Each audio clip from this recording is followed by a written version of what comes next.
The mother was cooking in her small kitchen one evening. The sun was going down. The sky was red and gold. The smell of soup filled the room. Then, the phone rang. She picked it up. A familiar voice came through, one she had not heard in almost 3 years. It was her son. Her heart jumped as she asked where he was.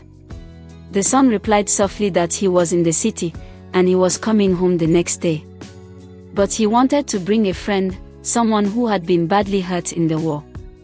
This friend had lost one hand and one leg, and had no family. He asked if the friend could stay with them. The father, who had been sitting at the table, stood up and took the phone from the mother. He told his son they would help his friend find another place to stay, but he could not live there. It would be too hard for them. He asked him, gently but firmly, to come home alone. There was a long pause on the other end.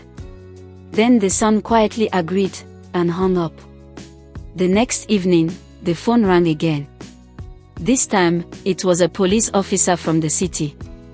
His voice was heavy as he explained that the son had fallen from the roof of a tall building.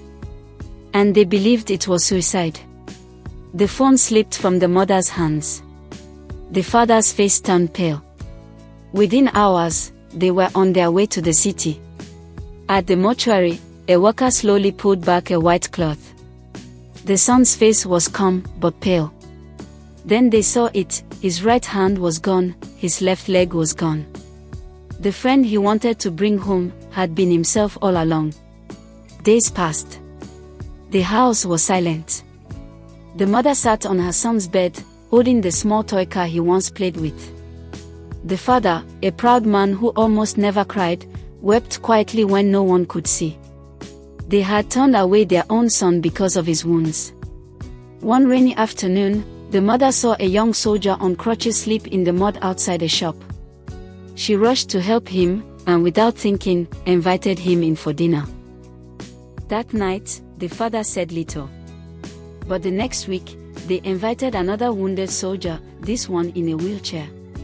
Soon, their home became a place where soldiers with no family could stay. They listened to their stories, their pain, and their dreams. In every face, they saw their son. Years later, when a reporter asked why they opened their home, the father looked into the camera and said, "One day, I told my son there was no space for him in my life. I will never make that mistake again." And the mother added softly, "Love is not real if it has limits."